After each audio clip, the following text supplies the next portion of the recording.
Good day everyone! I'm Jandale Imperio at ngayon ako ay magdi-discuss about sa enema. Ang enema ay ginagamit simula ng unang panahon dahil ito ay nakakapag-stimulate ng stool evacuation. Nakaka-relieve din ito ng severe constipation at ginagamit din ito bago mag-x-ray o bago mag-colonoscopy. Ito ang usually na ginagamit sa medical. Pero madaming benefits ang enema. Ang enema ay maraming solution na pwedeng ilagay, katulad ng soap suds, barium, at mga gamot. Pero sa alternative, ang coffee enema at charcoal enema ay mabisa dahil ito ay maraming benefits sa ating pasyente. Ang ibang benefits nito ay nakakapag-prevent ng toxins, nakakalinis ng colon at nakakapag-absorb ng toxins at bacteria sa ating katawan. Nakakatulong din ito na makapag-deodorize ng amoy sa ating dumi o kaya naman mga pag-relieve ng gas. Ngayon, magdi-discuss ako kung paano i-prepare ang coffee enema. Ang ating mga kailangan ay ang enema bucket, kasama ang tube, catheter, gloves, pwede rin tayong gumamit ng clean gloves, lubricating jelly, underpad, tape, tissue, at pwede naman natin palitan ang bucket ng used na IV bottle at gamitan ng used na IV line.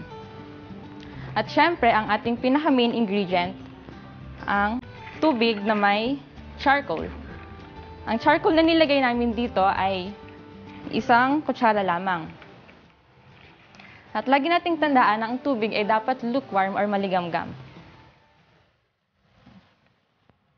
Ngayon, magpiprepare na kami ng charcoal enema. Bago natin ibuhos ang solution sa bucket, siguraduhin natin na nakasarado ang kink.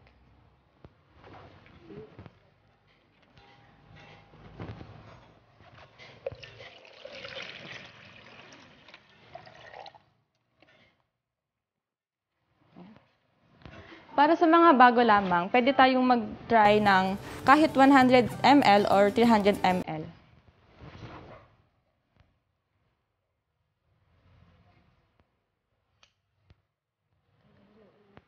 Yan, tanggalin ang air sa tube.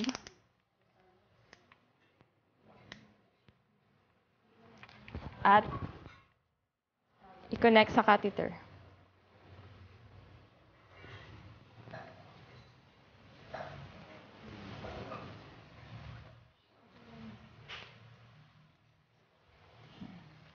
Kailangan nating i-secure ng tape ang connection ng tube tsaka catheter kasi may tendency siya na mag-leak.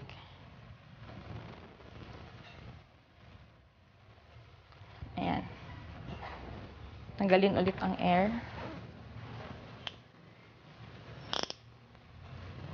Ayan. Ngayon, isusuot na natin ng gloves.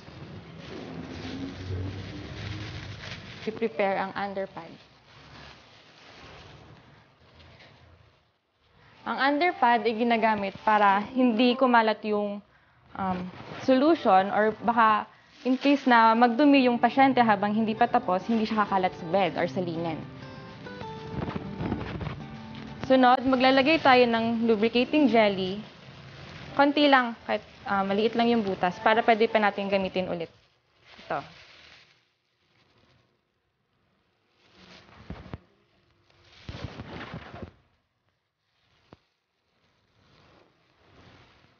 Ayan. Gagamit tayo ng lubricating jelly kasi may hirap itong ipasok sa rectum. Tsaka may tendency na masaktan yung patient.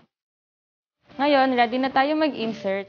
Ituturo namin sa inyo kung paano mag-position ang pasyente at kung paano natin to i-insert. In case na hindi available ang ating enema bucket, pwede tayong gumamit ng alternative na used IV bottle at used IV line. Used IV line ang ating pwedeng gamitin kapag sa atin lang mismo galing ang IV line. Pero pwede din tayong bumili sa malapit na drugstore. Kailangan lang natin gawin ay i-connect ang IV line sa IV bottle at i-secure ang catheter sa dulo ng IV line. gamit ang tape. Make sure na nakasara dito sa dulo para hindi mag-leak agad ang solution. Yan. Ngayon na nakasecure na, pwede na nating ibuhos ang solution sa bottle. Yan.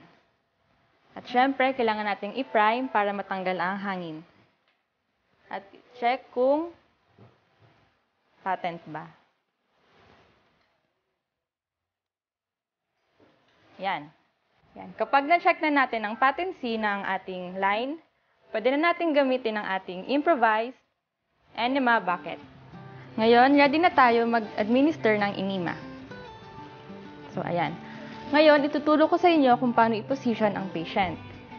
Sa makikita natin, ang ating kasama ay nakahiga ng pakaliwa. Ang tawag dito ay left seams position. Left seams position ang common na ginagamit sa enema kasi ang main purpose nito ay malinisan ng ating sigmoid colon. At ang sigmoid colon natin ay nasa bandang kaliwa ng ating katawan. Tapos, i-make sure natin na ang right na leg natin ay naka-flex or naka-bend katulad nito. Ayan. Ito na yung sa kanyang mga petan. Kailangan nating i-open ng ganyan para mas ma-expose yung butas na papasukan natin. At bago ipasok, tuturuan natin siya mag-inhale. So, inhale. Habang nag-i-inhale, isasabay natin yung pagpasok. Katapos, tsaka natin to i-administer. Pag i-administer natin ang enema, kailangan at least 18 inches siya sa taas ng pasyente para yung flow ng tubig ay mas mabilis. Pagkatapos na itong ma-administer, pag naubos na yung laman, syempre tatanggalin natin. Bago natin tanggalin ang catheter, make sure natin na may tissue tayo kasi pwedeng mag-leak dito yung solution. So, pagkatanggal, naka-ready na yung tissue na magka-catch ng solution. Pagkatapos niyan, hayaan natin ng patient na i-hold ang kanyang pagdumi for 10 to 15 minutes. Kailangan, bago mag-15 minutes na labas na niya ang kanyang dumi.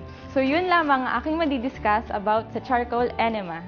You, the host, start a new program starting with the opening interview with Dr. Samuel Thiessen, parts 1 and 2, and the closing interview. There are lectures on what is natural healing on Christianity, parts 1 and 2. God's marvelous self-healing body. Cancer, it can be prevented, parts 1 and 2. Alternative program for kidney disease. Diabetes.